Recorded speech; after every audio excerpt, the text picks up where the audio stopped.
from the bottom, bottom, from the bottom. You know we got 'em, we got it, got it, got 'em. We from the bottom.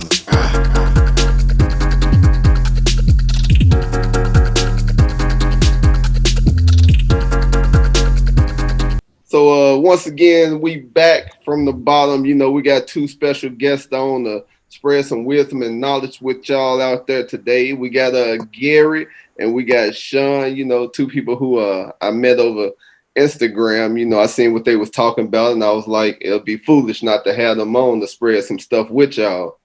So I'm going to let them go on and, you know, tell y'all who they are. You know, go on, take it away, fellas. Well, shoot, I'll start. My name is Sean, born and raised in Seattle, South Seattle. Went to Aki Karosi, went to John Muir first, Aki Karosi, Dimmitt Middle School. From there, I went to O'Day, played ball at O'Day, was able to play ball in JUCO level at Shoreline CC. So anybody that's in the hoop, we can definitely talk about hoop as well. But went to JUCO, played the JUCO ball at a Shoreline CC. Then from there, got my scholarship at Hawaii Pacific, and then kind of dabbling and ventured off from Hawaii to Bemidji State, and kind of dived into the pro ball, pursued that for a little bit, and I've had plenty of roles. But right now, most recent, I'm doing financial advising at Northwestern Mutual, and you know, the conversation about money for me coming up was just to the extent of save and, you know, don't spend it all in one place. And so I'm really grateful to have this opportunity to become more literate with finances. And also I got into this role to, you know, get more secure with myself and also to share this knowledge with others. So excited about the position that I'm in right now at Northwestern Mutual. And that's kind of just like me in 30 seconds. Yeah. So, right, yes, sir. You want to tell them about yourself? Yeah, absolutely. Name is Gary Barquet. I also grew up in South Seattle, born and raised in the Meany Middle School. So I went to middle school in the CD for anybody that's familiar with the Seattle region. And then I went to O'Day as well. That's how me and Sean have been connected is through O'Day. Got that good old private school education, all boys Catholic. You know, they like to get on us about that, but that was a blessing in disguise. And then I ended up going to Washington State University. First 2 years was a little lost in the mix. I didn't really know what I wanted to do. And then I ended up finding a course that I really fell in love with, and it was human development and psychology. So learning about human behavior, why people do things, motivation, how to inspire people. That was kind of always something I got really passionate about. So that's what I ended up doing. Finished in college at WSU and graduated with that degree in human development. And then from there, I went into to leadership and management early on, went to some good Fortune 500 companies, got a lot of experience, a lot of hands-on, learned a lot. And then I ended up coming here where I am now at Caliber Home Loans. So I did not anticipate getting into the real estate world. It really ended up being like a calling to me. I ended up getting interested in ownership. I was really interested in getting a place for myself. And my grandma used to always tell me, own, don't rent, own, don't rent.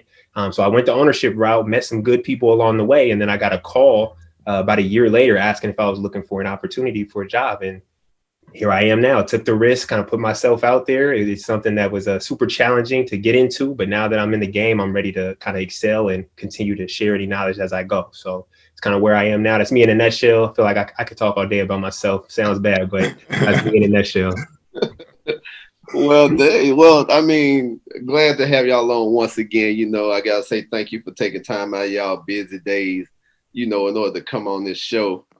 You know, I just gotta jump right into it. You know, what does, you know, being financially free mean to, you know, both of you all?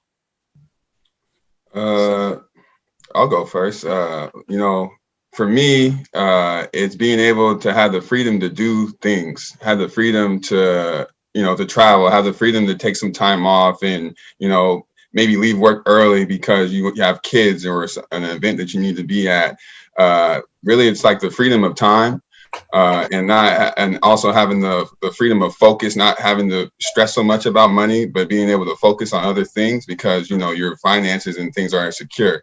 I think I spent a lot of time, you know, prior to this role, a lot of time was spent thinking about money, thinking about stressing about living check to check. And so want to be in this, the goal for me, financial security for me is, you know, being in a situation where I'm not living check to check, you know, where I'm able to now think long term thinking 5, 10, 15, 20 years down the line, as opposed to just thinking, the next meal or the next bill that I got to pay. So that's financial freedom for me. Yeah, I'm right there with you, bro. I'm one in the same. I agree. Financial freedom is, to sum it up in just a word, it's choices.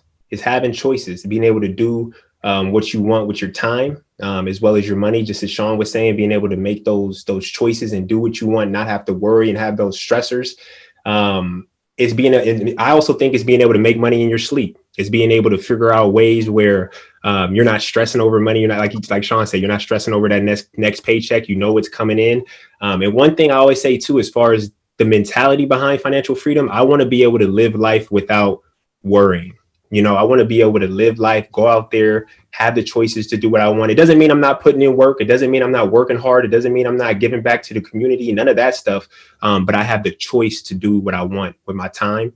I don't have to worry about it. So to me, that's financial freedom. Once you reach that point of being able to get some residual income, not worried about that paycheck coming in, and then being able to really have those choices to do whatever you want with your time.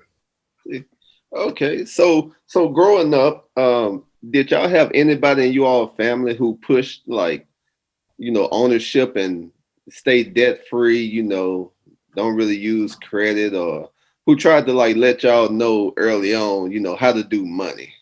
Or that's something you all had to learn as you went? Go first, Gary. Yes, sir. For me, it was a lot of learning as I go type of thing. It was funny because I always talk to myself like, man, how did you end up like this? Like, what made you think this way? What made you go this route? What made you, capable, or, I guess have enough courage to try new things or step outside the box? I always question that. But ultimately, it was my grandma who really, I would say, kind of showed and paved the way. She gave me that healthy environment. She encouraged me. She told me things like, for instance, it was like the dialogue and the verbiage that she used with me early on. When I was in high school, I didn't even know if I wanted to go to college. I was a smart dude. I was capable, but I just didn't have no vision of what that looked like and why I should go get myself in debt, right? So my grandma, the conversation wasn't, are you going to college? It was, what college are you going to? So little stuff like that, of being able to plant those seeds in my mind early on and allow me to believe in myself. It allowed me to head down this path of meeting great people who were able to lead me down the path of opening my eyes to things that maybe some of my family or my parents weren't delivering for me. I met people who gave me the opportunities. I have a financial advisor now, and I was talking to Sean about this. I got a financial advisor when I was 22, not because nobody told me to. Everybody actually advised against it early on. Like, everybody was like, watch out for those fees. Ooh, watch out for that. They may be trying to get your money. But I met a brother who is a brother, and he was able to really put me on game. I was able to ask all the questions I needed to ask. And now I have a financial expert in my corner that I can go to, and I can call. I could probably text him right now and he would get back to me, or give him a call about finances, and he can do that. So I didn't have anybody directly in my corner, but I went and found him. And that's kind of how ultimately I got to the state where I have somebody who I can talk to this finances about. And as I've done that, I've surrounded myself with people who also have financial literacy. So now it's become a regular part of the conversation, and it's just elevating me as far as my understanding of finances. So long answer, but ultimately I had to go find that. Oh, hey. Awesome. Yeah. To answer that question for you, Jay, kind of is in a similar boat. The whole reason, really, one of the main reasons why I got into this role, why I was excited about this position, is because I was illiterate about money coming up. And again, the conversation around my table was like, don't spend it all in one place and make sure you're saving it. And that was about the extent of the conversation about finances. Was I have someone in my family who's my godparent, who's what we would call an asset manager. And so in most cases, you have to have a large amount of money to even be having a conversation with him. But what I'm really finding out is, having figured it out on my own, having been thrown into this world of financial literacy and in the financial industry now, I'm finding out that you don't need to be a millionaire to be doing strategic things and having your money work for yourself. And so, to kind of go back to the question, coming up, it was a topic that I kind of avoided. I was a gym rat. I was living in the gym, and that was kind of my whole focus. I'm going to go to the NBA or play overseas, and that was my aspiration. And so, thinking in hindsight, I wish I had the forethought to start thinking, 10, 15, 20 years down the line, before I had these expenses, before I had these bills and car notes and things like that. When I had, still making good money, but when I was making good money without the responsibilities, thinking about how strategic I could have been. And so, coming up again, the conversation about money was save, don't spend it all in one place. And so a lot of this information that I know now is something that I've been that's been exposed to me through the job that I'm working in. And also just through research and through conversations. So a lot of the stuff that I'm figuring out now is we don't know what we don't know. And so a lot of this stuff is just we've never been exposed to it as a community, to be honest. And so we're kind of late to the party, but we're playing a little catch up. That's okay. Dang. That's what's up right there. I like both y'all answers right there. I like both y'all answers. So I got to ask, Sean, what got you into your field that you are in now? Yeah, so like you asked, kind of give you a synopsis of like, who is Sean, like, who's Gary, and so like, I was trying to be short, but when I first got out of school, I'm still passionate about coaching, and working with the youth and doing skill training, coaching co-performance. Find me on IG, but that's my training brand, and so really passionate about training. With COVID,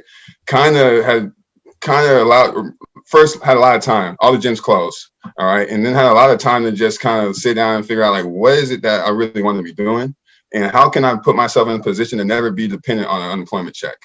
All right. And so really just had to lock in, and I have a degree in communications marketing. And so I'm intelligent. I can put things together. I'm a learner, and kind of was able to manipulate my resume in a way that highlighted some of my sales experiences.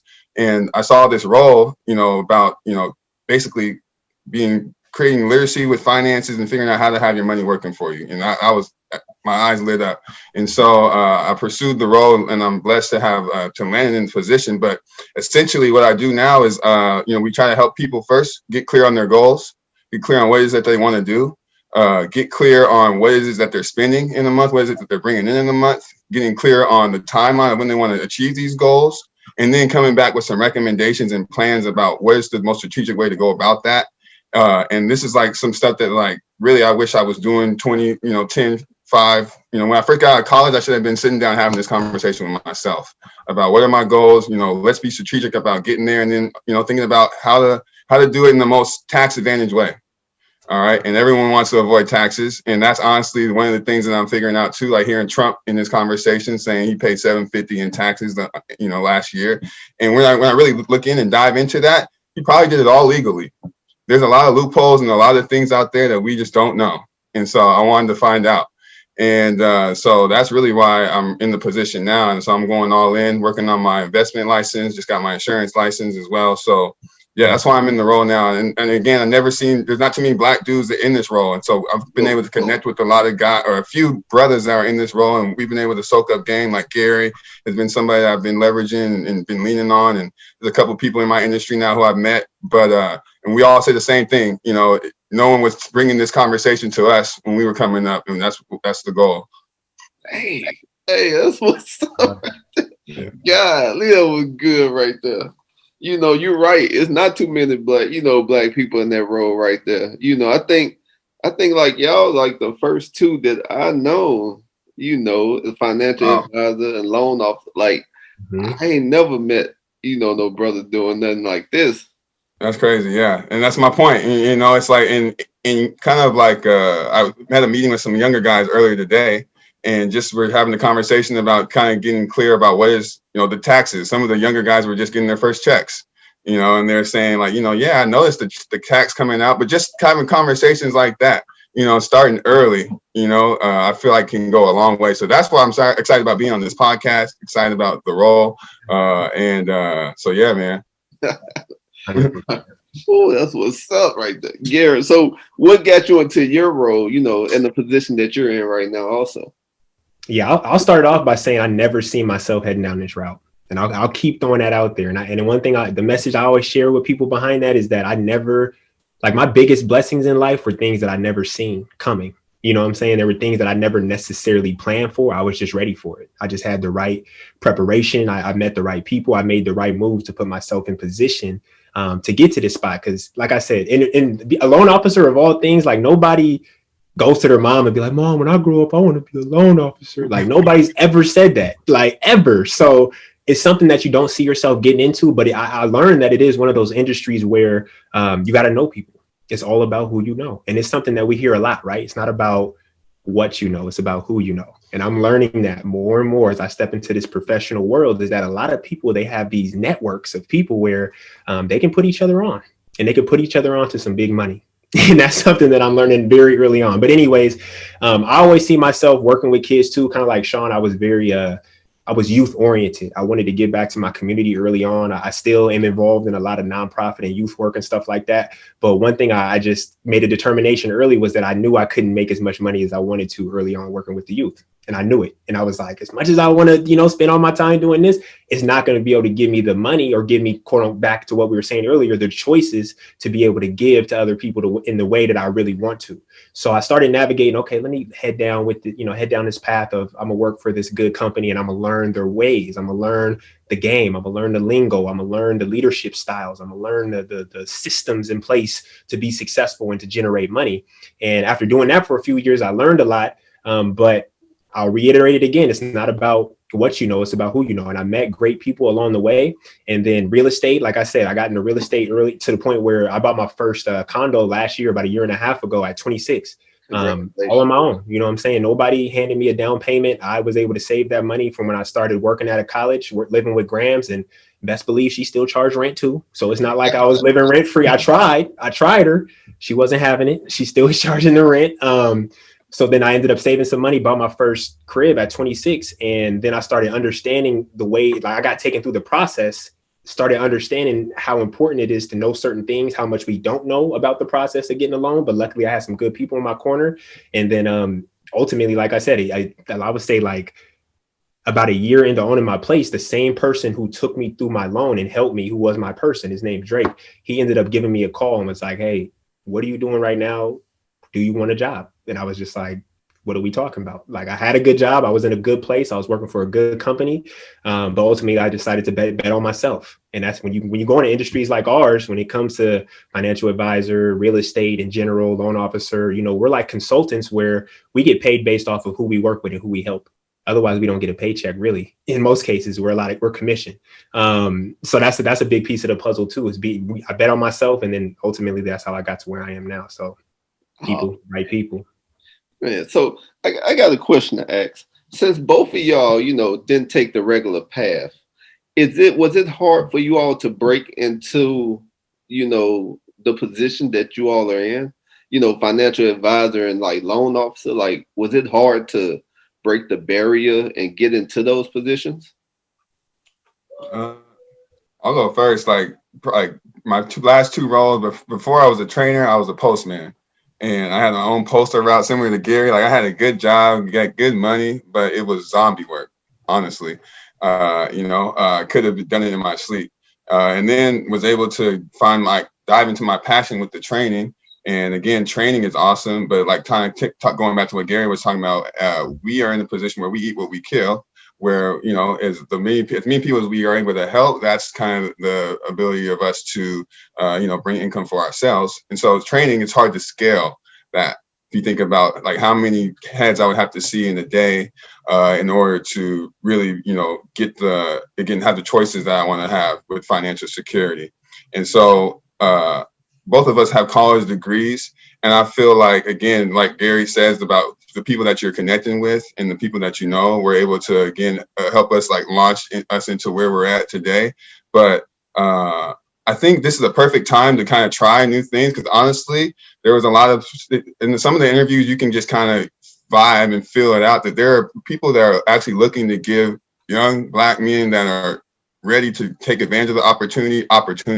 And like Gary was saying, if you're ready, you better be ready. But there's opportunities out there, and there's people out there that are hearing and heeding the message that is happening out here in the world, and they're wanting to give guys that are ready and eager an opportunity. And then once you get the opportunity, it's kind of up to you what you do with it.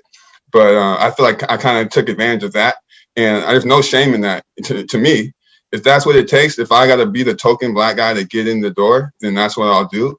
And again, once I get the opportunity, I'm gonna run with it. But I'm soaking up so much game from just being in the facility and being in some of these rooms and some of these conversations that, kind of got to play the role, a little finesse. But again, once you get the position, run with it. Like Gary says, just stay ready. So, yeah. I love that. I love that. I'm right there with you, bro. Like it's 100. And I'll just say it straight up. It's hard. It ain't easy at all. And it was not easy getting into this profession. Like I had to pass this test that 50% of people never pass. And, going into the odds right there, I was like, okay, well, the odds of me passing this test are, and the funny thing is the odds of me even getting into the training program that I got into were so slim to none. They just kind of let me know like, okay, this is a path that's kind of destined for me to head down, because the odds of me getting into the course, it was about, or the training that I was into, it was 11 weeks and they accepted like 48 people and there were 6,000 applicants.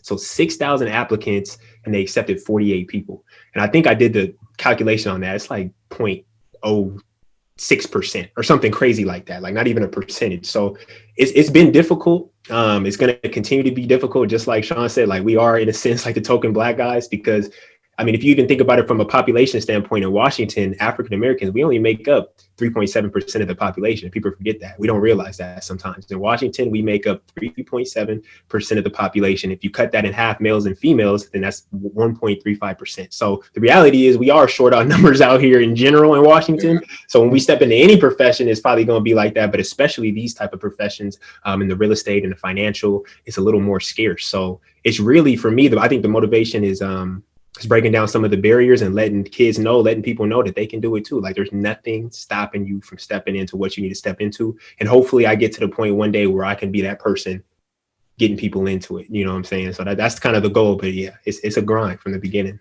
Nice. So I got to ask Gary, exactly what does a loan officer do? Absolutely. I knew this question was coming. I was waiting for this one. So when it comes to, I'll break it down like this. So when it comes to buying real estate, in most cases, you work with a real estate agent first. So if you're looking for a home or a residence, typically you would go to a real estate agent. They would do a consultation with you, kind of understanding what your goals are, what type of home you're trying to buy, about the price range, and then also where you're looking to buy. They'll go over some of those things. So then they determine that. They say, okay, you want to buy in SeaTac or Tacoma or Seattle, whatever. You got some interest there. Good to know. I'm going to set up this little search criteria. We'll get that set up. So what comes next is you getting pre-approved for a loan. Because in most cases, if you're not going to buy a house cash, then the reality is that you're going to get a loan. And that's point blank, period. If you are not, I'll repeat that. If you're not buying a house cash, you will be getting a loan to buy your house. So that's the way the cookie crumbles in America. So once you meet with a real estate agent, you discuss what you're looking for. Next is getting pre-approved. And essentially the loan officer is the person who comes into the picture, and we are able to kind of hold your hand through the whole process of you getting approved to get a loan and to get loaned money. From a lender standpoint, a lender is looking at you as if, are you a credit worthy person? Are you a person who, if we're going to front you this money, because that's essentially what they're doing in the loan process, somebody's fronting you this money, do you have the ability to pay it back? Based off of your credit history, based off of your job history, there's a whole ton of details and qualifications that go into it. But I'm the person essentially who takes all that information, works it through the process, helps you through the process, and then I get you the money to be able to fund you purchasing your home.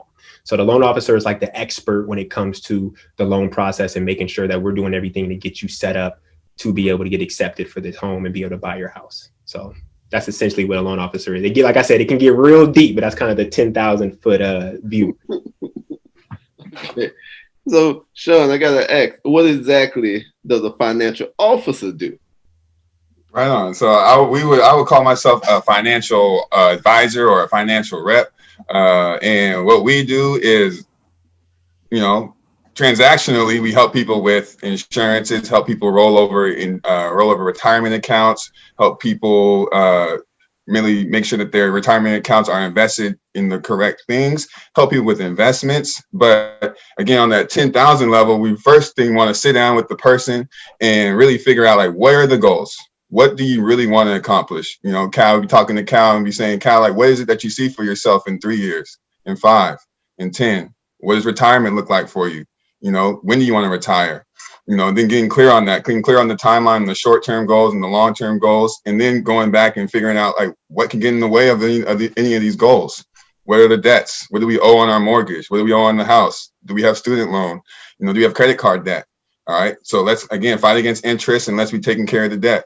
And then, coming back, the cool thing is, I have a lot of people on the team that we leverage, and we go back and brainstorm, like, what's the best strategies to get Cal to where he wants to go in the most efficient way, in the most tax advantage way. And also when we want to withdraw that money in the most tax efficient way to not get hit with taxes.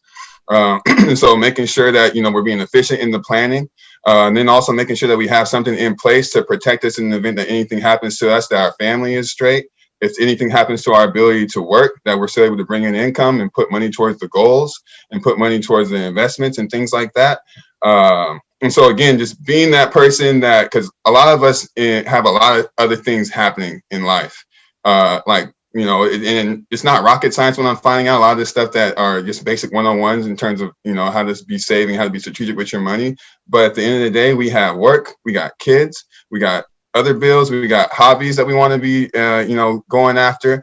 And shoot, I don't, just talking out loud, a lot of people would probably say, I don't want to spend the 2 hours to 3 hours to really dive into my expenses, to really dive into understanding, investment, understanding the tax code. Like, I don't have that time or energy. So that's what we really do, is help people be that person for one to lean on, ask questions, but also be that person that help them be strategic in planning for the future. Dang, that's what's up right there. Yeah. So can I ask you a question, Sean? Yeah. Is there a such thing as too young or too old before you can get a financial advisor? I would say no. Well, first off, I had a conversation with some younger guys who I was doing some training with earlier, and we had the conversation too. And one of the things I highlighted to them was the idea of starting sooner than later. There's some slides I'll send you, but there's some statistics that say, if I wanted to save and have $1 million at 65, if I start at 25, that number is roughly around 400. If I start at 35, that number jumps to another 300. If I start at 45, late to the party, that number jumps to almost over 1,000. And this is like expecting that we're going to get a 7% return of compounding interest. All right. And these are just some rough estimates. And just kind of those examples, just kind of saying, like, the sooner the better. All right. The more compounding interest we're going to be able to take advantage of. And there's a lot of things out there to where you don't need to be, so I would call myself, we don't charge for the time. We're no fees advisors. There are a lot of advisors that charge a fee for the time. And so a lot of people get intimidated by that idea, like Barry was saying, oh, watch out for the fees, watch out for the fees. There is a lot of things out there that if you do your research, you can access on your own. There's a lot of applications, there's a lot of things online that allow you to do some kind of digging around and do some experimenting yourself. And so I think the sooner the better, to answer your question, Cal. And again, talking to an advisor is awesome, but there's information out there as well, in the meantime. So you younger guys, you don't necessarily need to be sitting down with an advisor. There's Google, who's one of your best friends. All right. And there's some strategic ways out there to be, putting your money away, and thinking about long term and having your money growing for you instead of just sitting in a bank account. Smart. So, Yeah. Gary, can I ask you? Yes, sir. What things should people have in order before they even come to you? Because I know they just can't just come to you in a type of way. Mm-hmm. Yeah, they could, but then they're gonna get sent right back if they ain't ready. Because do people think like this is your personal money, like you the person saying no? They can't get along.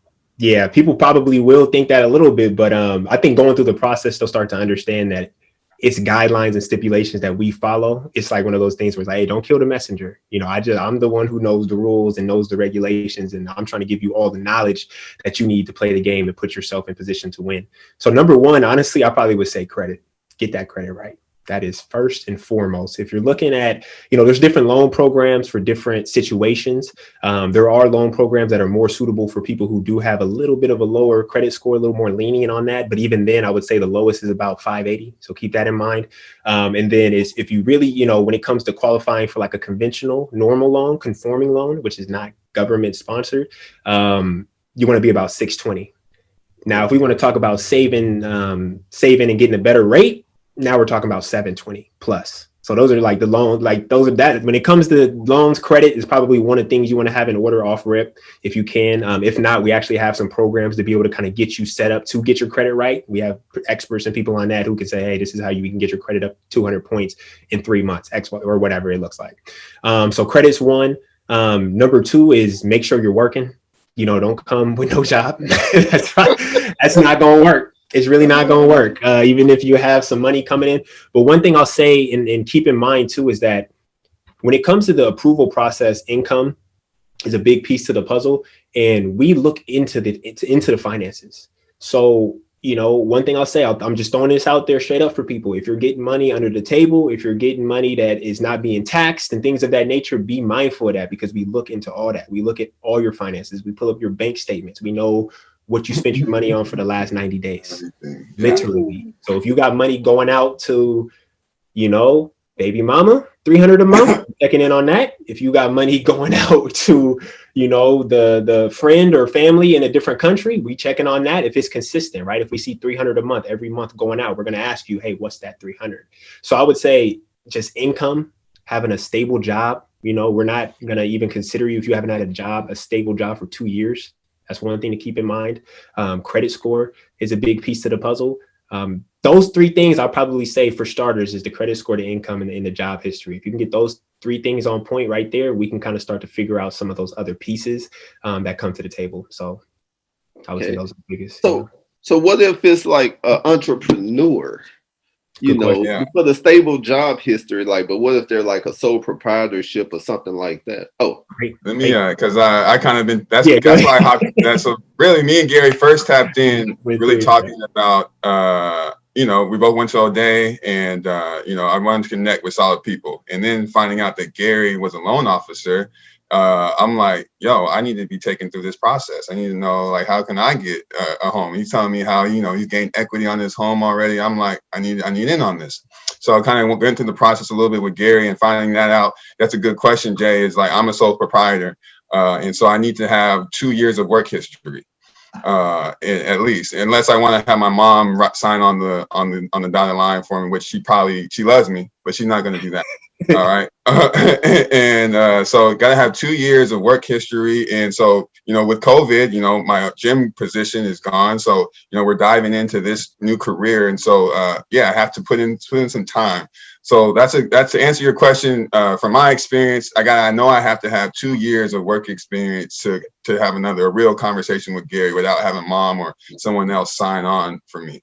Yep, that's 100% right. 2 years work experience. And then what we would do is we would take your money and we would average it out over the last 2 years. And we'll see because, you know, if you were commission and whatnot, or if you're a sole proprietorship, you probably have fluctuating income potentially month per month. So we would look at that and we would average that out. And that's how we would qualify you based off of amount. So, Yep. Nice.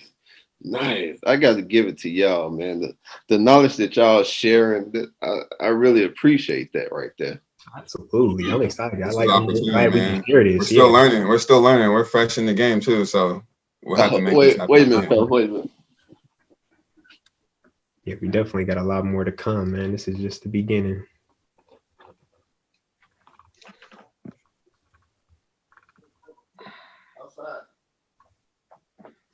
That background is too cold. I need to copy that. The thing is, sorry about that. Oh, you're good. So I know since both y'all, you know, in financials, I know ownership got to be pretty important to you all, you know. But what would y'all say to like the young kids to try to preach ownership to them when it's new Jordans coming out and new iPhones and stuff, you know? But in the long run, you know, if they listen to you all, they can buy like 30 more pairs of Jordans. You know, what would y'all say? I think that question, it can get deep. It can get really deep, honestly. I think just what you said about being able to have the vision for the future, I almost think that's where it starts. Because if you're only thinking about today, if you're only thinking about tomorrow, it's going to be real hard for you to set yourself up for the future. Are you thinking 3, 5, 10 years down the road? I was always a forward thinker. So I know everything that I do today, it's not about it, you know, me reaping the reward now. It's about planting seeds so then I can eat the fruit later. I can bear the fruit later, but I have to plant the seed and then I have to nourish those seeds across time to let them grow. So when it comes to ownership, I think it's one of the most important things when it comes to building wealth in America. Actually, I'll take out the I think. It actually is one of the key, it is the key component when it comes to building wealth in America is through home ownership and is through real estate.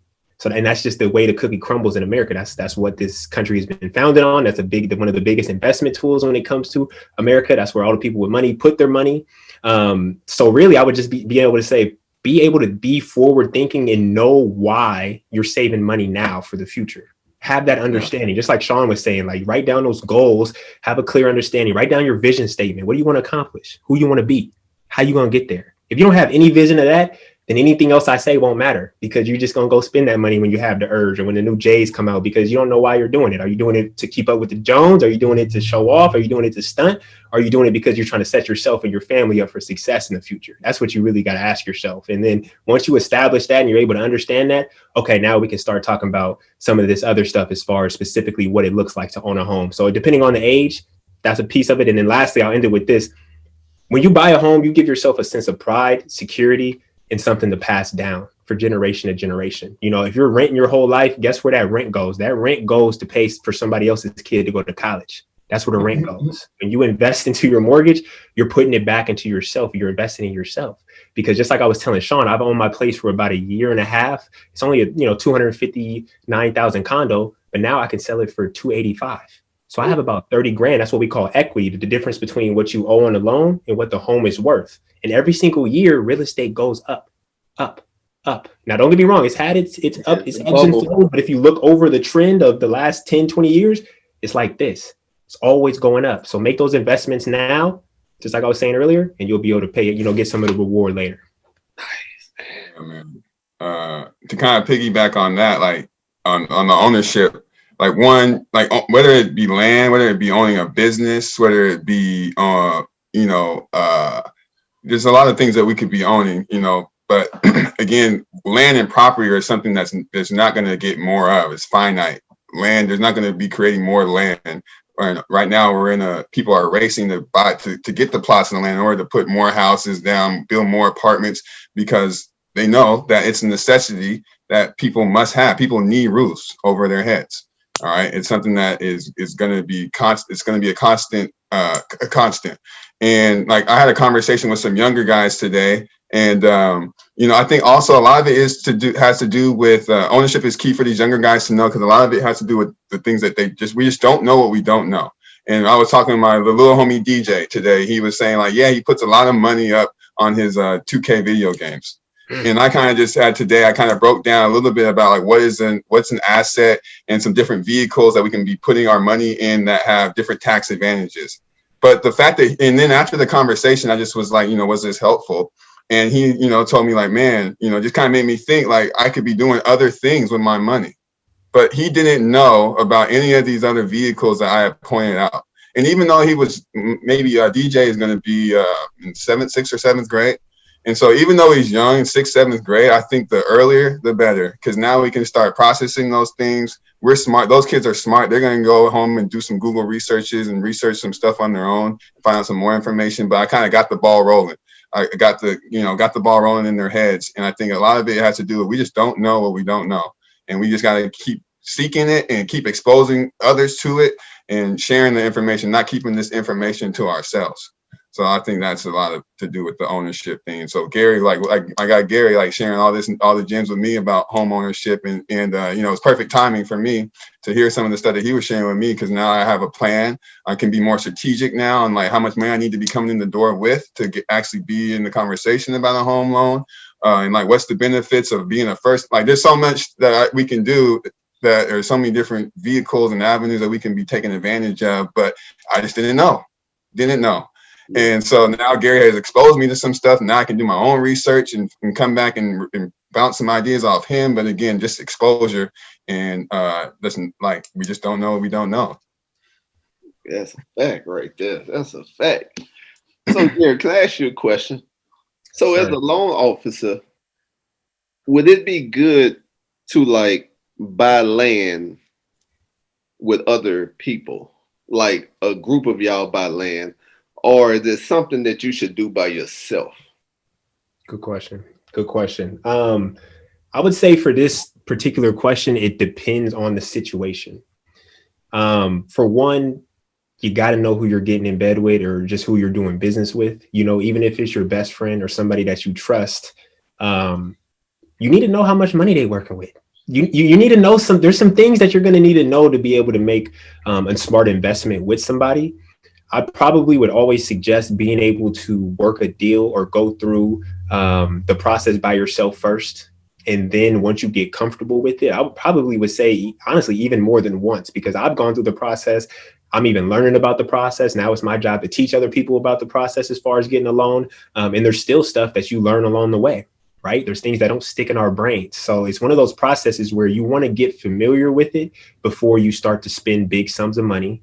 Before you start trying to get other people involved, you need to tap in yourself and really understand what you're doing first. So first things first, I would say tap in, get the knowledge that you need to understand that you have your resources in place. One thing I always preach and one thing I live by is that I never want to be dependent upon anybody else to do something. So don't go into a deal dependent on this other person putting their money up or dependent on this other person showing up or dependent on this other person's plug or resource. Make sure you got all that in alignment first, just in case that they fall through. No matter what, you can make sure that you're good and you can look out for yours. So I would say it depends on the situation, but ultimately I think that's the goal, is to be able to invest by yourself first and then get to that point where you're savvy enough and comfortable enough and you got good people around you to be able to make those investment moves together, because that's when it really starts getting powerful, is when you can combine your money with your folks and then you're really cashing in. That's when it starts getting fun. And again, that's what a lot of people do, just not as much as in our community. Right. So I've learned that a lot of people already do that. They've had that going since a pretty young age. But first things first, learn yourself before you get in bed with other people. That's so smart. Now I got a question for both of you all. Why do you think it's so taboo to talk about money, you know, in our culture? You know, because it feels like if you talk about money, you know, everybody don't want to let nobody else know what's in their pocket. This is a great question. Sean, start that off, money guy. I got some thoughts. We even brainstormed this a few times, and I've even had some conversations outside of me and Gary and asked. And one thing I've heard is like everyone's trying to keep up with the Joneses. Everyone wants to keep this facade of like, I have everything in order. I know what the hell I'm doing. I don't need any help. Yeah. And shoot, as a Black person, that's kind of how we have to operate. Like, regardless of the circumstances, regardless of what's going on around me, I gotta make it work. I gotta make it happen on my own. And that's kind of how we're taught and how we're raised to kind of operate and function. I think that has something to do with it. To when like sitting down and having that conversation and bringing someone else in to kind of give you some guidance or recommendation. It's like, I've made it this far on my own. Like, why the hell do I need to listen to Sean?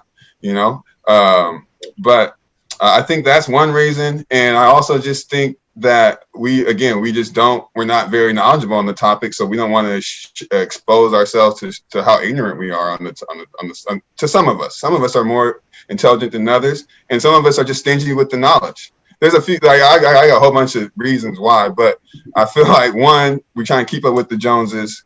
I feel like two, some of us just don't know and don't feel comfortable with having the conversation.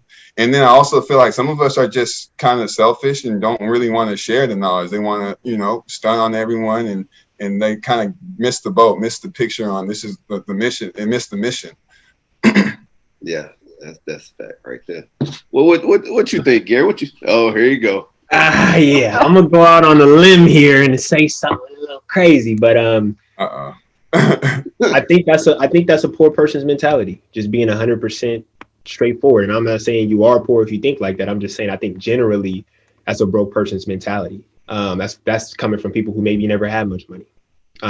That's why you don't want to talk about it. Why you want to talk about something you don't got or something you didn't have much of, right? It don't make sense if you really think about it from a practical standpoint. So I think that's a part of it, because once you get to a certain level of money, guess what you're going to be talking about? Money. And you're going to be talking about with your friends and amongst your peers, how do we make more money? Because that's what we do.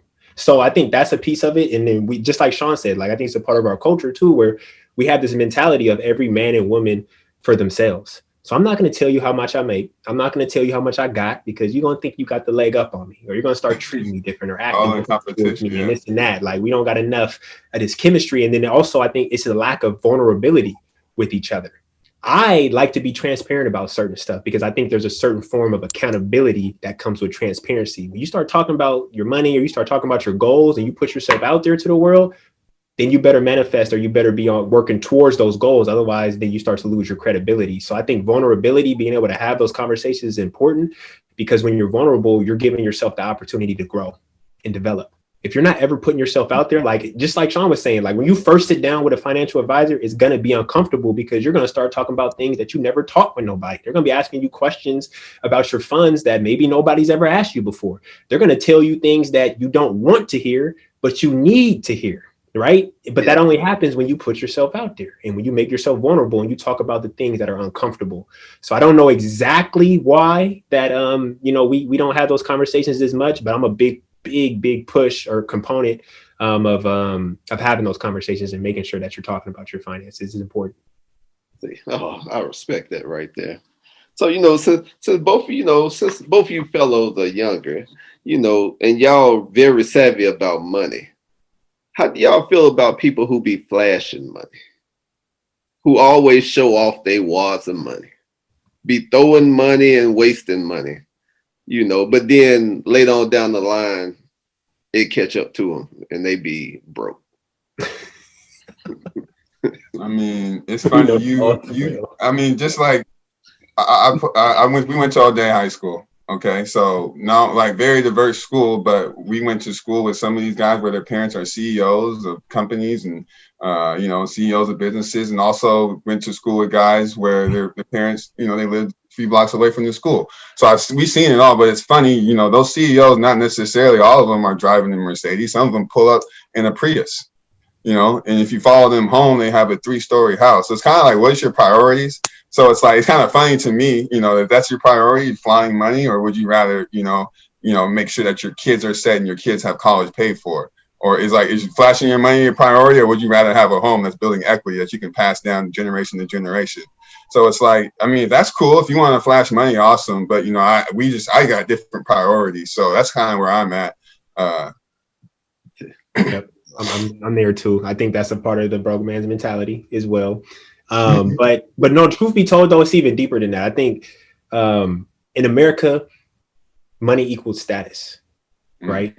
We can all agree to that. When you have money, for some reason, you have credibility in America. No matter how you got it, no matter this or that, it don't matter how you got it, legit, not. It doesn't matter. If you got money and you got things, then you must be doing something right in America. And I think that's a part of it too, is that when you're seeking people's approval, or you want to let people know, hey, this is my status, so I'm going to show you my money, or I'm going to show you some of these shiny things to let you know that I get it. I get after it. This is what I do, type of thing. And I think that plays a role too, is that we like to flash a little bit of that money. But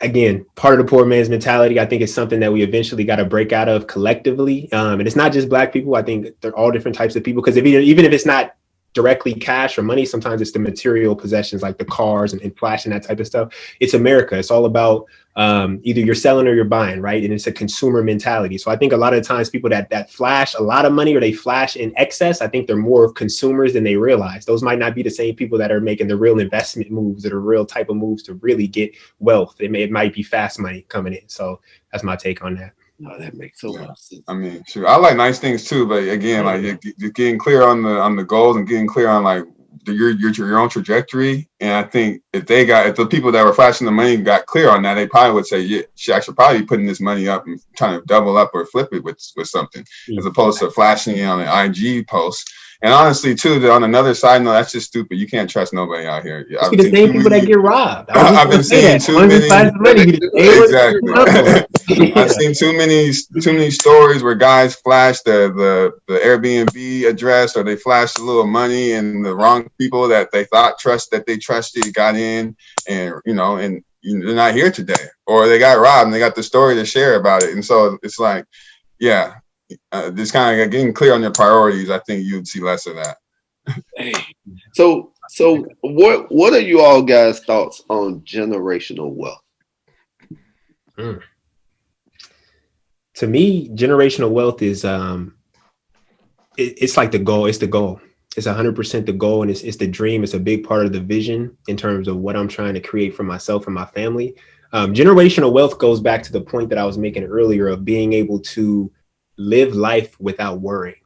One of my big goals is to be able to allow my kids to live their lives without stressors or worries that I had to endure. Right. I think I was able to live a life where my parents set me up with a good environment where I was able to kind of, flourish into myself.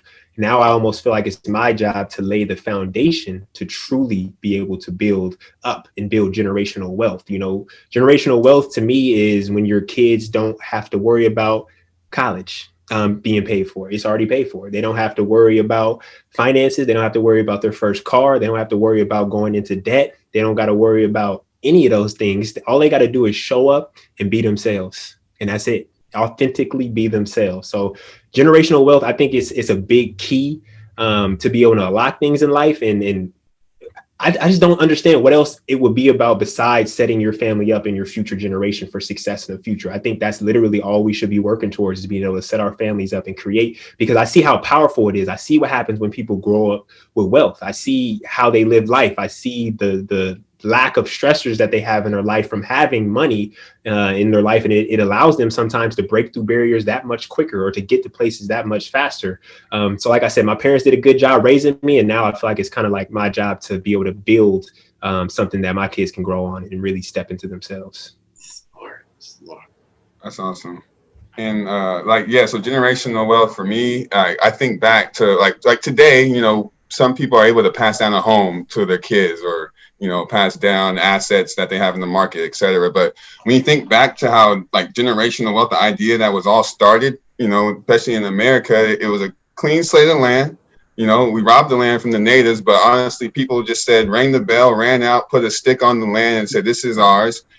From there, they were able to manipulate the land, and whether they sold it for property, whether they put property on it, whether they grew crops.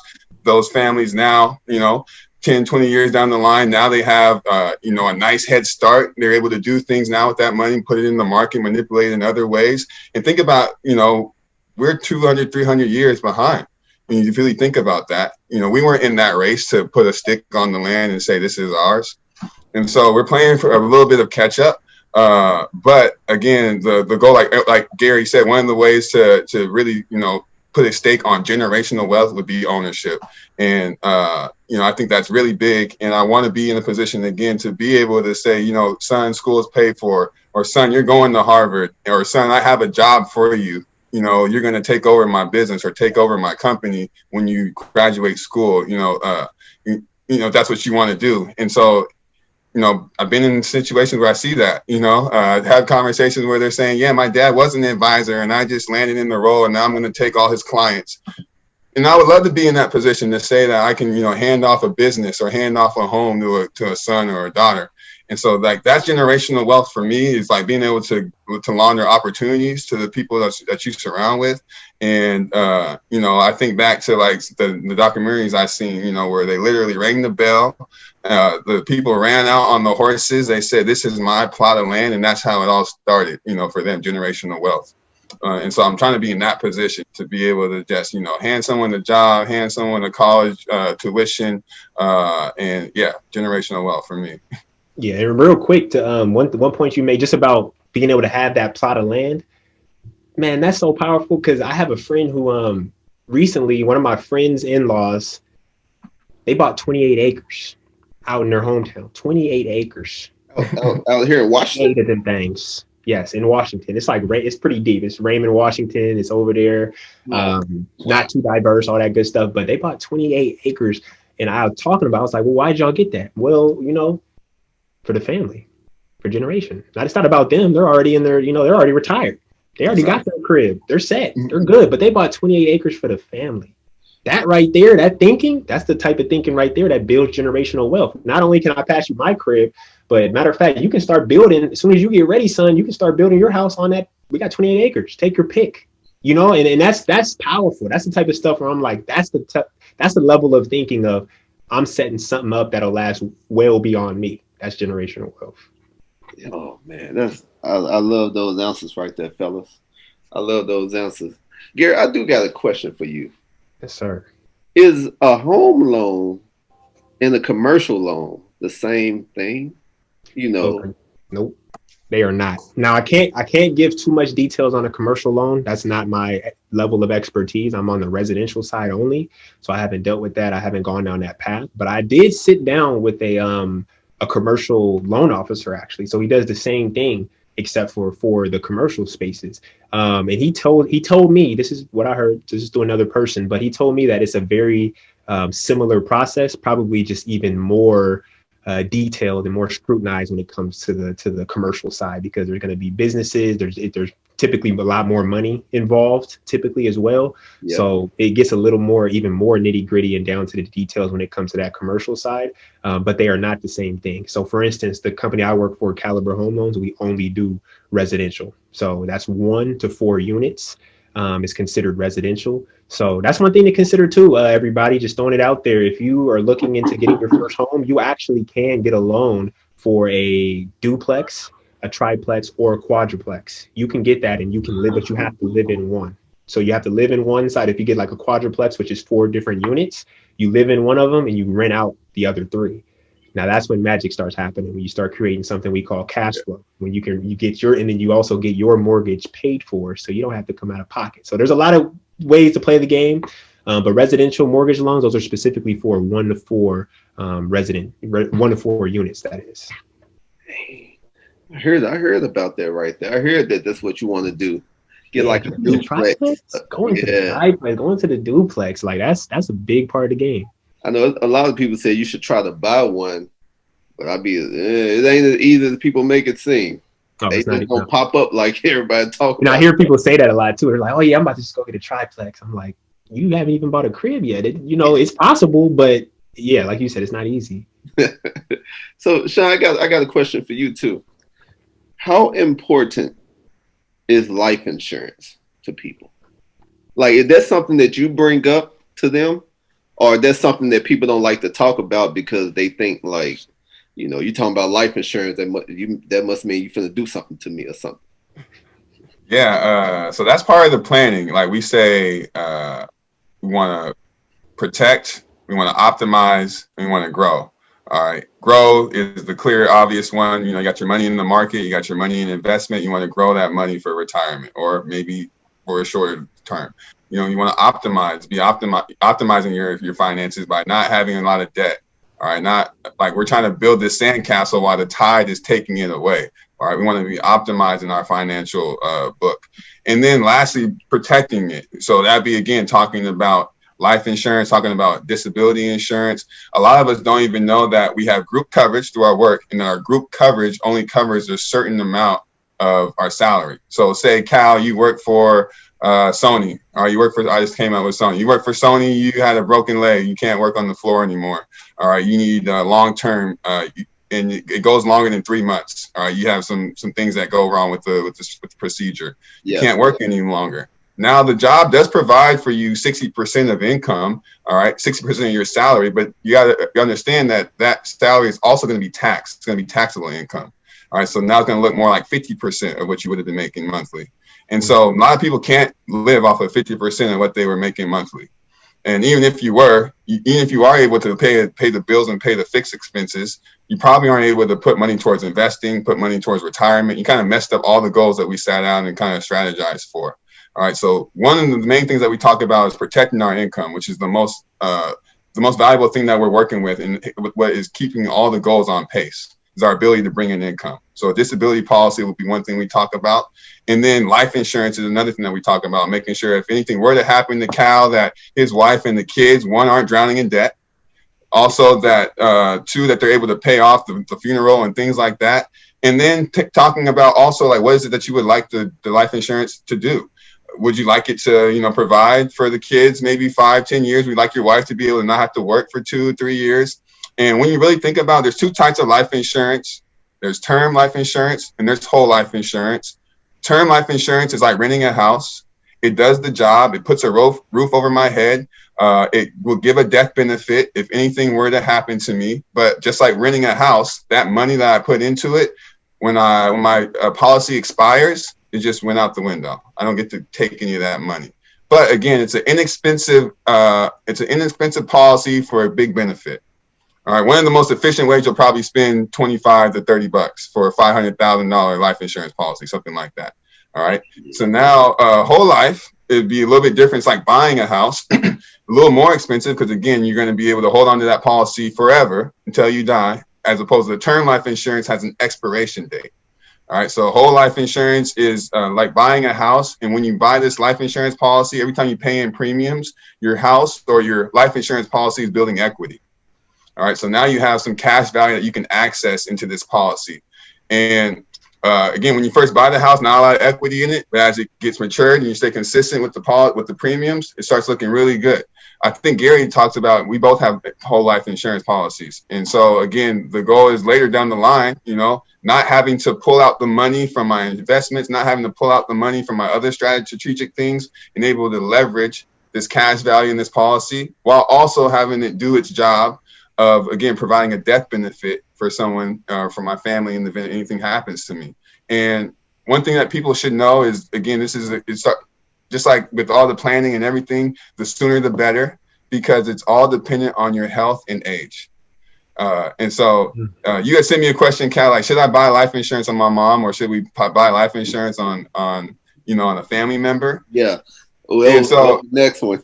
That was the next one. And I just want to beat you to it. Like, yeah, it's a good idea, but mom is late to the party, to be honest. Because now that life insurance policy for mom, because she's older in age and not as healthy as she would have been, that policy is going to be a lot more expensive to initiate as opposed to her getting a policy when she was healthy and young. Oh. So again, life insurance is all dictated on your health and age. So the sooner, the better. All right. And then you can lock in cheaper premiums. There's two types, term and whole life. Oh, man. Real quick, I got a question too for you real quick, Sean. When you correct me if I'm wrong, because I'm pretty sure I have whole life and I got that at 22. Now, when you hit the 10-year mark, isn't there something that happens when you hit 10 years where you can have access to the money? Now, correct me if I'm wrong. How does that work? You had access to that money, Gary, as soon as you start paying payments into it. But it breaks even. It breaks even, exactly. So now Gary is probably at a point in his policy to where he's putting in, let's say, for example, $50 and it's his premium. But now he's at a point where that $50 is growing, that got him $200 in his cash value. Now it's going to, year by year, that money, that $50 premium is going to gross a larger and larger amount as the whole life policy grows. And that's going to help him. That money is now put into a general account. It does its thing, not attached to the market. All right. So it's always going to grow. It's never going to drop. All right. It's always going to grow at that 5% rate. All right. It's not attached to the volatile market. And Gary, you could have accessed that when your first premium payment, honestly, but you didn't have a lot of cash value in it.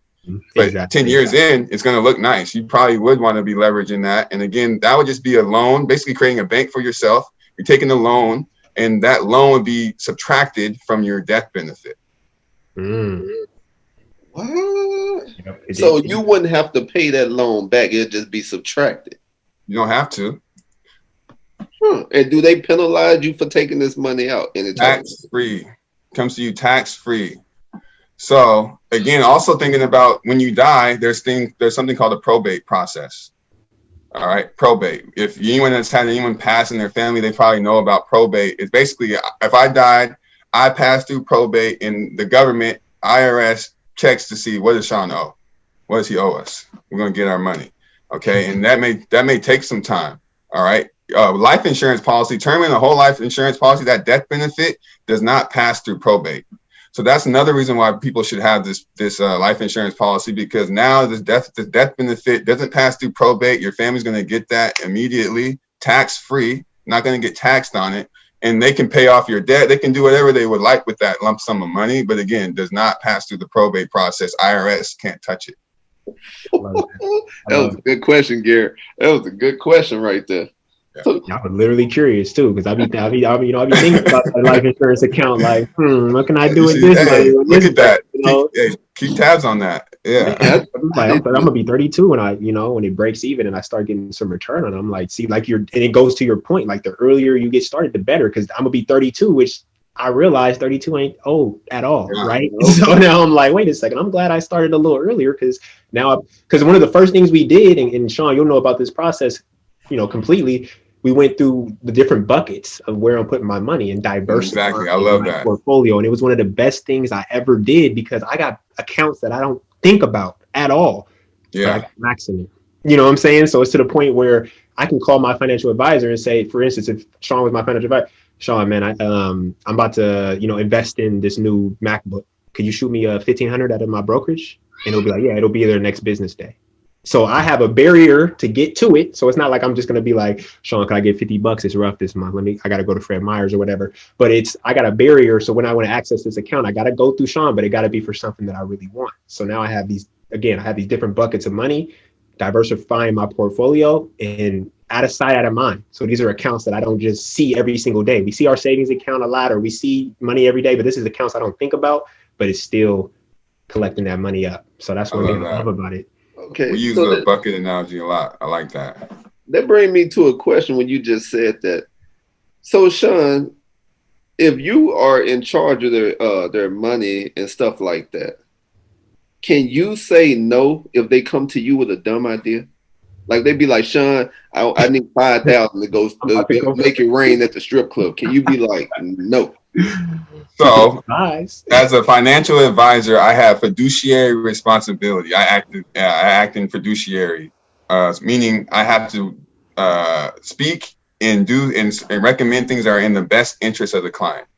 Now, what he decides, like if I'm like having a conversation with Gary and I'm like, yo, Gary, I think you said you had this goal, buying this home. I think you should be saving around, 2,000, 3,000 a month, just throwing some numbers out there. And if Gary says, that sounds good, Sean, but I want my 5,000 I've been saving, I need to go blow it. I can't tell him no. I can just give him the recommendation and I'm going to document that recommendation. So Gary doesn't come back and say, hey, Sean, you said, exactly. You gave me the wrong advice. So I document everything. But again, it's up to Gary. I can lead him to the water, but he has to choose whether he wants to drink it or not. So I can't make him do anything he doesn't want to do with his money. I can just give him solid recommendations. See, that's wow. I tried to quit my life insurance one time. I'll go ahead and say that straight up. I was at work one day. I was stressed out. I was like, man, I'm tired. Because you know what happened? I had just got my paycheck and then I got that money pulled out the same day. Oh, okay. So it my emotions a little different. I was like, man, I just got paid and I'm down, man. Like, not down, but it took a chunk out. Yeah. Damn. I called my financial advisor that day and was like, look, man, I don't want to do the life insurance no more. I was like, I'll do the other accounts, but the life insurance, I'm not seeing that vision right now. And his answer, he gave me the best answer. He was like, look, Gary, I wouldn't be doing you no favors if I let you quit this. He was like, remember we said from the beginning that this was long-term vision. He was like, this money isn't for you right now. This is for the long term. So obviously, just like Sean, he has a fiduciary duty where if I want to do it, he's going to do it at the end of the day. But he talked me down a little bit. Like I said, my emotions were high. And he provided that good service and said, hey, I'm not doing you no favors by letting you quit when you're emotional type of thing. So then I ended up saving and then we were all good. But I did try to quit, though. Hey, that's a good example. Prime example. That's perfect example. Like he did his job. He told you like what his thoughts were and like gave you your options and you made the wise choice. Exactly. Yeah. So with all the money that you put into life insurance, if you quit, do you just lose that money? Because you don't get no money back, right? Let me. So that's kind of the cool part and kind of the thing that I feel like there's a lot of like an annuity, which I'm finding out are really cool. Another tax advantage way to be parking money and having it grown for you. But then also life insurance is a cool way too, because that whole life policy, you can surrender it. So you don't have to. You can surrender that policy. You can walk away with all the premiums that you put into it, the cash value that you put into it, but you just have to say goodbye to the death benefit. So, but you could surrender the policy. Yeah, that's fine. You could say, I don't want to pay premiums in it and I don't want the death benefit anymore, but I want to take away the premiums and all the growth. Oh, got you.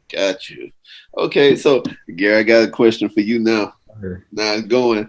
So since you're a loan officer, I used to do research on different cities and they used to have like red line. I don't know if you heard about that.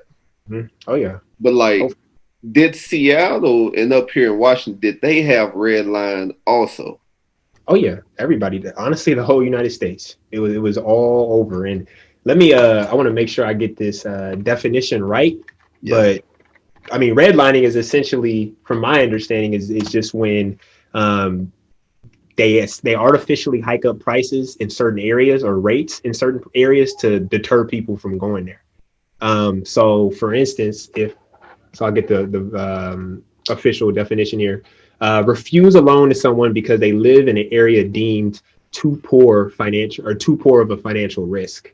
So it's essentially keeping people stuck in certain places, and then kind of steering them to certain areas. So that's one thing that would happen is when, for instance, African Americans tried to move to certain neighborhoods, they would give them inflated rates. They would 3-4 times the rate of what they would give to, the same equivalent white family, to deter them away from going into these neighborhoods. And then also real estate agents would do stuff what we call steering, which is all illegal, by the way, now, especially after the 2008 crisis is when I'll show y'all real quick.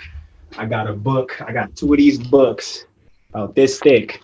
Oh, snap. Yeah, but these are big old textbooks about all the laws surrounding loans and all the practices involved. So when it comes to redlining, that's illegal.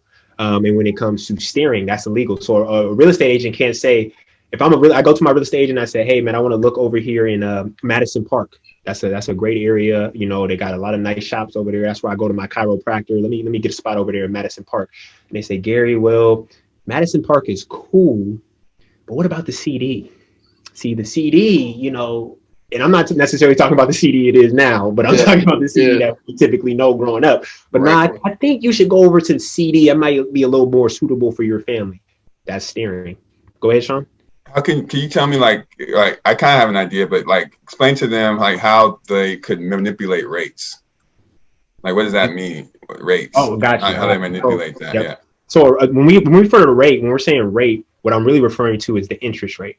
So when you borrow money, there's interest on it. So ultimately, you're going to pay back more than what you got fronted, right? So, you borrow $100,000 for simple terms. The interest rate is, 10% or something like that. So you over a year or whatever. So you're going to end up paying $110,000 for that $100,000 that you borrowed. So an interest rate plays a big role because over the life of a loan, for instance, a lot of times we do 30-year loans. You're going to end up paying, even on an example, my interest rate right now is about a 4.5%, which is high because the rates are low right now after this pandemic and all that stuff hit. So what I would do to strategize is refinance, which essentially means to get a new loan. I would close out my old loan at that 4.5%. I would refinance, get a new loan at the new rate, and then I would start that 30-year term again. But now I'm paying less for the money that I'm borrowing.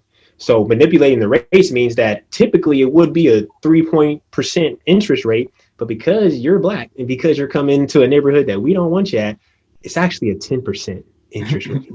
And they could really do that because before there were no regulations on it. So they literally said, I've met with people who are in the industry before. I've been meeting them. They said it was gung ho wild. It was the wild, wild west is the way that the people used to treat the mortgage industry. So these people that were in these positions could do whatever they want, but they were doing it for the money because there were no regulations. So you can get away with it. But now it's not like that. You're able to, hold people accountable for their, behaviors and whatnot, making sure stuff like that doesn't happen. But redlining, all that stuff was real. And it's something that we're feeling the effects of it now. We can see kind of where the different neighborhoods and the segregation is because of some of the acts that took place back then.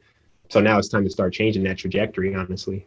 So would the CD like right now be considered like a little redlining? No, the CD would be more considered gentrification. Oh. So gentrification is when that money starts coming to a neighborhood and then everything starts changing around it. So gentrification is essentially when the prices in a certain area start to go down, or they're at a lower rate than what they will be shortly. And then people flood in, all the investors, all the people with money flood into it. They put money into it. The taxes go up, so they kick out old businesses. For instance, we're seeing it happen all across the city. You wonder why all these businesses, like that business has been there for 30 years. Why all of a sudden can't they pay their bills? Because the tax went up.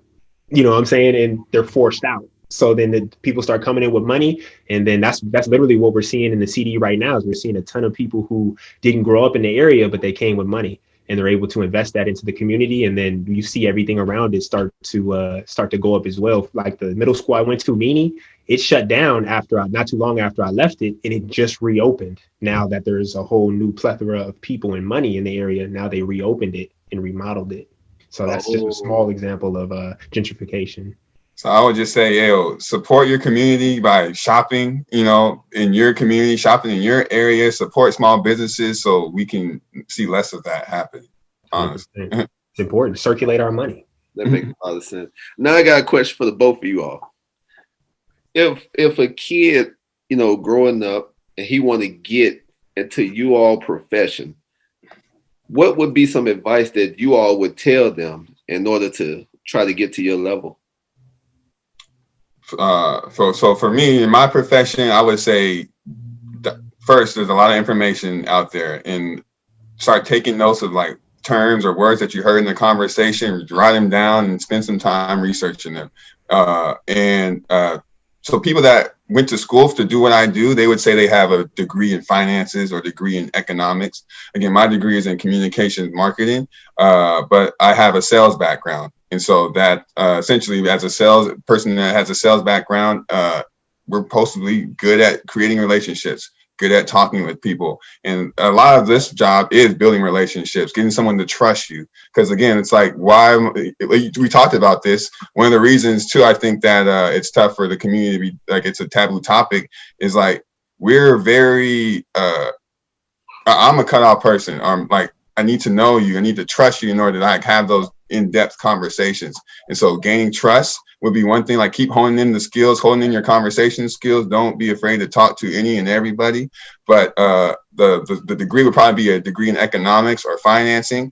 And then you would want to get an insurance license and also an investment license, an SIE or Series 6 or Series 7.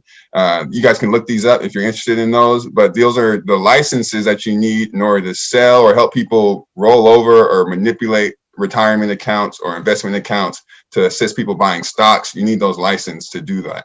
So nice. And for me, it's very similar. Very similar, actually. I would say a lot of people that have stepped into it, as far as like what I've seen in my training and whatnot, they all came from finance and business backgrounds as well. But I think I'm a prime example of that doesn't have to be the case.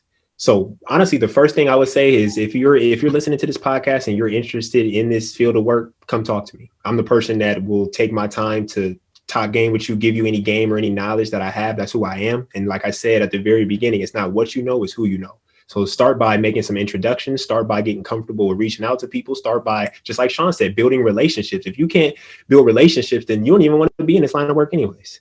So there's a lot of, I would say, fundamentals that need to take place before you even really, I'm not going to say before you set your eyes on something. I encourage the vision. I encourage you to have your eyes set on something. But again, nobody grows up saying they want to be a mortgage loan originator. So you really got to know why you're stepping into this line of work before you do it. Because one of the first things I heard from a top producer when I joined this training course was it gets dark.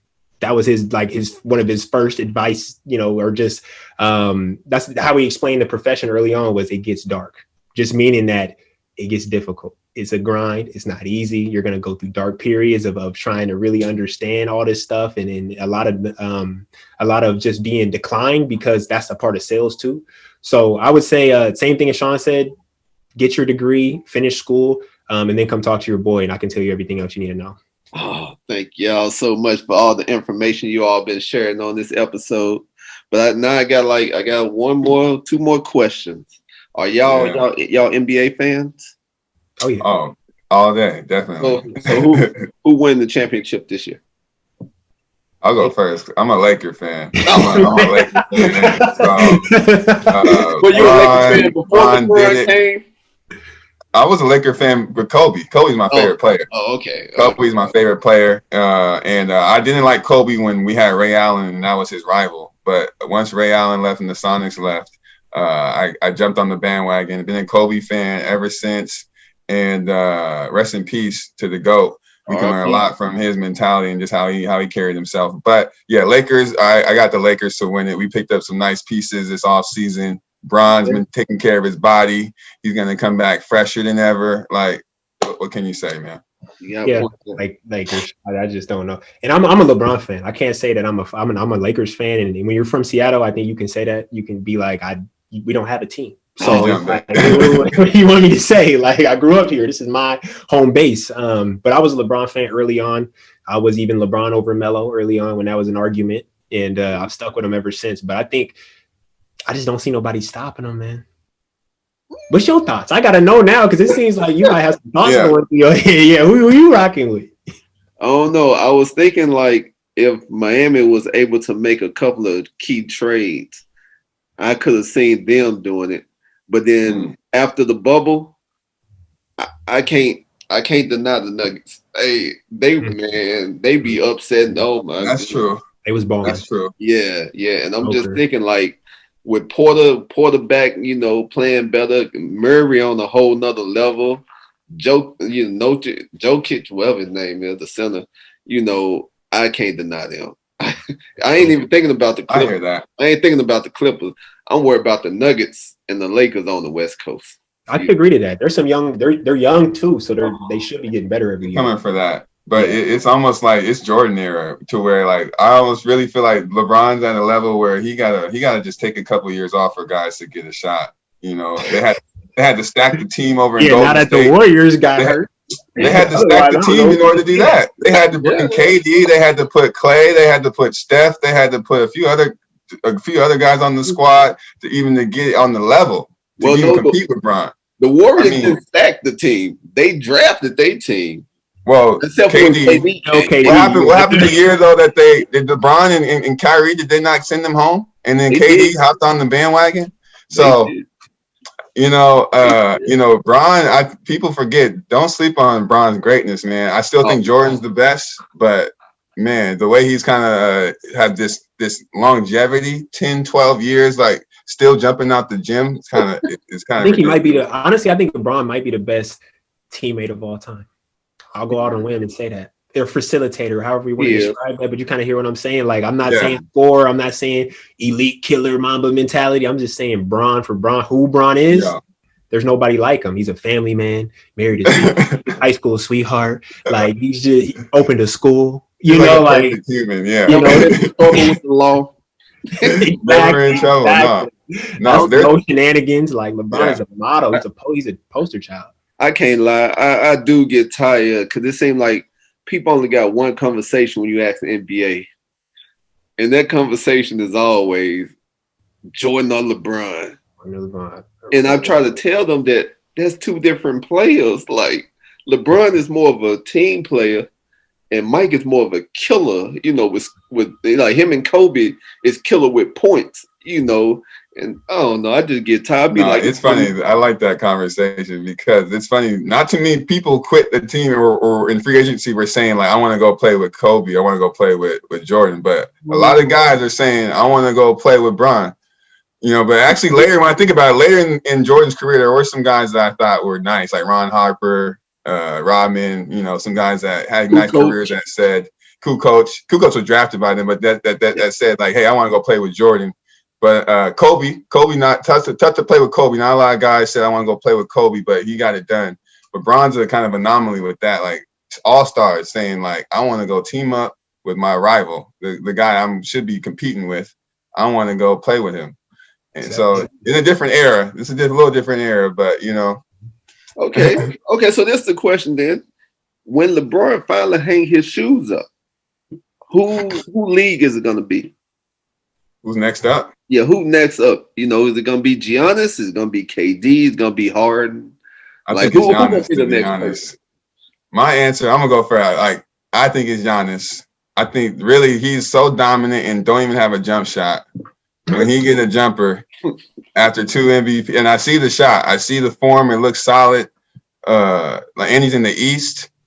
Like he's foreign. He's like able to like connect with the foreign markets. Like he's black, but he's not like, full black. He's not from the States. Yeah. Connect with the foreign market. He's in like a Milwaukee, like a small market area. I think Giannis is next up. That's my opinion. Yeah, Gary. I'm gonna go out on a whim here. This is probably one I wouldn't have said, but something that came up to mind recently. Luka. That boy Luka. Luka may be next up too. He's kind of seeming like the real. You're right. So young. He has the mentality too, and that's the biggest thing. And he be moving in slow motion. slow motion, At his own still to pace. the rack on you. How you get took to the rack in slow motion? He's strong, bro. He's strong. He's a that's big what it guard. is. He's like He's a 6'7", big guard. 240 healthy. Like He's a 6'7", big guard. 240 natural. Yeah. Yeah. Okay. Boy. So since y'all y'all went to O'Day, because I'm from Arkansas, so I came up here and people tell me about the Seattle Tacoma rivalries and the high schools to go watching basketball up here. So I know O'Day got a good center right now, who going to Duke. But I gotta ask, do y'all watch high school basketball up here? Not much. Shoot. Not as much. Gary, go first. Not as much as I should. Yeah, no. Because I was just trying to figure out, like, who is the kids to watch now? Oh, well, I got somebody you need to tap into. My friend Dominique Brooks, he runs a scouting service, Brooks Reports. You should check him out. But there's a lot of kids. Metro, for one, I grew up in Seattle and I played Metro League. Gary should have hooped with O'Day. He decided not to.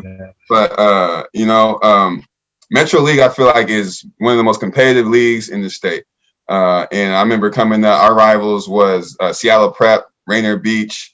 Who else? Franklin was in our league. And that was a rival for us. Those are like some of the bigger games. And like the Metro League is really big. There's a lot of Tacoma leagues Tacoma teams that are really going really strong, like Auburn High School. There's a couple guys over there. Lincoln, Federal Way.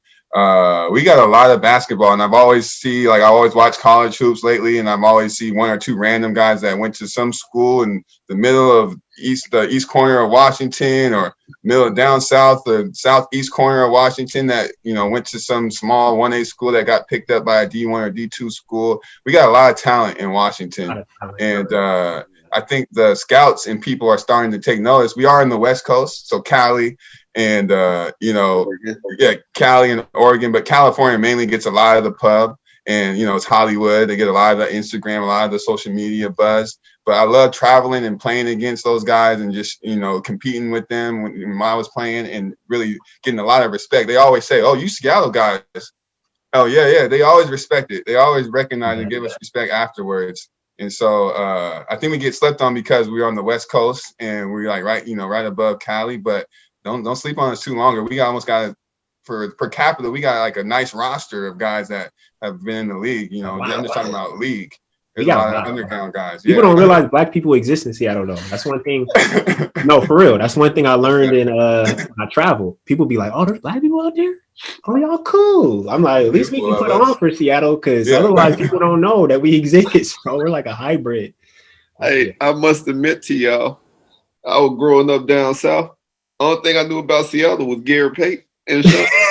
Exactly. Like I didn't know none of this stuff till I came out here. Then I came out here, and I learned. I'm like, no, I don't know how people don't like Seattle. Like, I'm like, it's so cool up here. I'm like, and I'm like, if you want to play basketball, there's so many hoopers up here. I'm like, hoopers and gyms everywhere. And I end up loving it up here, and I'm like, I ain't moving back down south. It's a good choice. Okay. I haven't been through there, but is there that place to go? Do we need to get out there? Is there anything that we need to see in Arkansas? I'm from like Memphis, Tennessee, Arkansas area. It ain't too much. Like people ask me why I came out here, and I tell them because it's safe out here. Yeah. It's way safer out here than out there. It's like the wild, wild west out there. Yep, my dad from New Orleans, man. He came to Washington. The first thing he did was call his sister. Come on out here. This is where we need to be. We ain't going back. And I don't think he ever went back. My co-host, he ain't JR Dot. He not here right now, but he from New Orleans. He came up here after Katrina, so. Yeah, I wish he could have been on this episode, because y'all were dropping so many gems, and I gotta say thank y'all for coming on. Hey, this is awesome. I do got one question though. Who would y'all like us to see? Who would y'all like us to interview next? I got one, but go ahead, Gary, you first. Well, if you got one, go ahead and run that. Let me.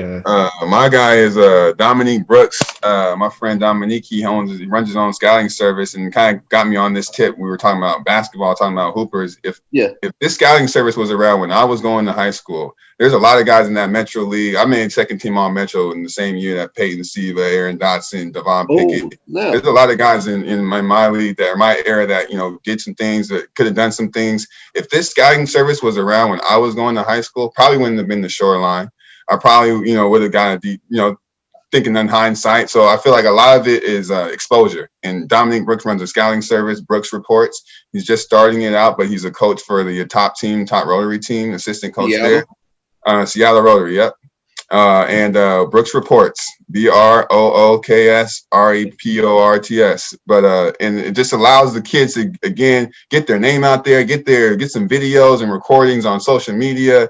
Have the coaches be able to call someone and say, hey, who do you got? Who, someone that's in the world of basketball. And so he's trying to create that for the Seattle metro area. And I think he'd be someone that you should definitely tap into. Yeah, I'm gonna have to reach out to him. Who you think, Gary? There's a couple I want to there's a couple. One I want to throw out is my my friend and my new real estate agent. Her name is Jordan Woodkey. And she's a real estate agent. She just got into the game not too long ago, but she's been hitting the ground running. And she's killing the game. She's teaching me stuff early, but she's one of those people that people are going to want to get to know. And she's one of those resources. She's a Black female out here doing her thing in the Seattle space and the Tacoma space. So I definitely want to, shout her out. And then also, if you have an opportunity to get her on here, she's somebody that hearing from a real estate agent, I think, is important. Okay. Heard it from a lender. Now it's time to hear it from the real estate agent side. And then also I want to shout out my boy. I'm actually rocking his shirt right now. Aesthetics out there in Soto. It's a barber shop. My boy Darian Mongvang. He's a barber / model. So he's an entrepreneur. Been doing his thing for a bit. He went to O'Day for a little bit, and then he went over to Rainier Beach and he hooped over there. But solid dude, hooper, entrepreneur, model, you know what I'm saying? So he's out here doing his thing, and I give him a lot of credit. So, hey, so is there anybody you all want to shout out? Before we wrap this up, y'all want to send y'all shout outs? I just want to post my IG. Honestly, let me. Oh yeah, I'm gonna put in the link too. Okay, yeah. So. Just follow. I just want to shout out the page. I'm trying to just drop little nuggets of like knowledge, like qualified versus non-qualified, a whole life policy versus a term life policy. Just like little gems that I come across, that I think would be helpful. So follow the page, Sean Jones NWM. All right, you can find me on IG and then the training page too. I'm a trainer. If you guys want to get sweaty, every Sunday at 11:30 West Seattle. All right. And we can get down the exact address if you're serious about it. Hit me in the DMs. 11:30 on Sundays. Yeah, you can go ahead and shoot me that link right now because I'll slide through for sure. Yes, sir. I've been telling you, Gary. I've been telling you to come. Me the address. I'll pull up. I promise you, I'll pull up. Do you do it at a gym, Sean, or do you do it at a field? We're outside. To be honest, we're at Delridge Field, and it's such a big field that regardless who's out there, we can find a square. And it's been a group of 7 to 10 people, and we get a lot of field working on agility and strength. I have kettlebells. I really am into kettlebell training. And so agility, speed, doing a little mobility work at the end, and a little weightlifting. We got a little hill, not maybe a block away. So we hit that hill to finish. It's a nice workout. It's an hour long.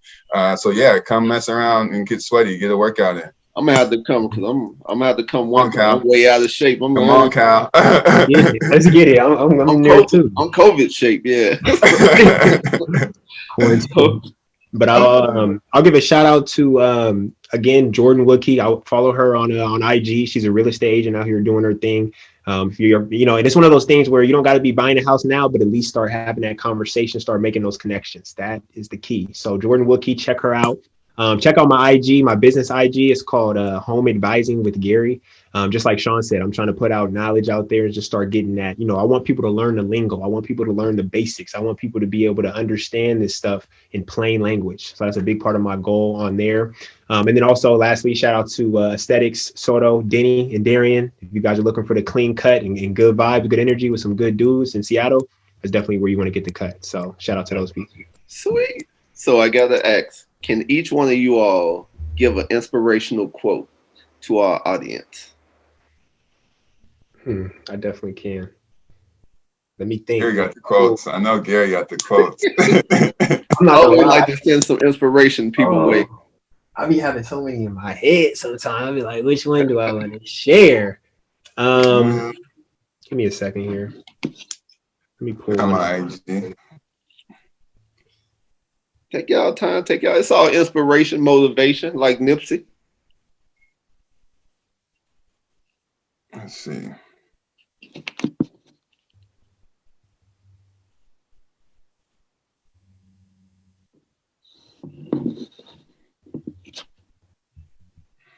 I would say, there's a bunch of quotes, and one thing we should all be reading more, because I found out when I was reading, I had a bunch of lines in my head, and right now I've just kind of been reading a lot of numbers, a lot of stuff about business, and so I want to do some reading for fun and for pleasure. But one of the quotes I got was just, it's a dangerous thing to just sit and want, and just stay moving. That's kind of my inspiration. Is like you can have a plan, you have a strategy, and that's great to have the plan and strategy. But if you're not moving forward and taking those action steps, that plan and strategy is kind of what's the point? And then just be flexible, be ready for something to happen, and be on your toes, be flexible. But it's a dangerous thing to just sit and want. That'll be my quote. Fire. Thank you. I'm speaking of reading, I'm actually reading this book right now. It's called. We couldn't even see it. I know your background. Yeah, your background. The background. Yeah. This world. Oh, there you go. It's called The War for Kindness, Building Empathy in a Fractured World. And there's two quick lines I read this morning I want to drop with y'all because they stuck in my head quite a bit.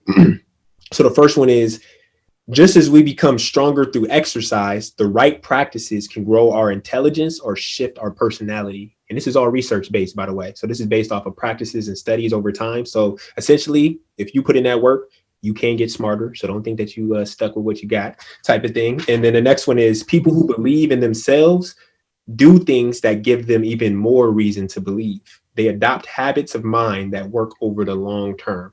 So those are the two quick bars I read this morning that resonated well with me. And I hope they can resonate well with you guys too. Oh, man, that was good right there.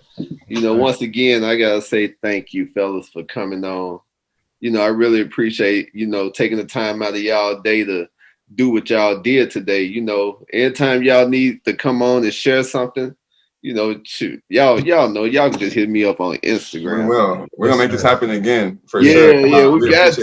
It was a good episode. Y'all did good on this thing. Appreciate you. Y'all been on a lot of interviews or something. Cause y'all ready. Oh my God. I'm like, they was on it. But we always ask our guests before they leave if they can say ending quote is Cal and Jay day. Come. Hell yeah. Cal and Jay every day. Come. Thank y'all. Appreciate y'all. Thank you. I'll holler at y'all. All right, Jay. Hey, thank you, Cal. All right, y'all.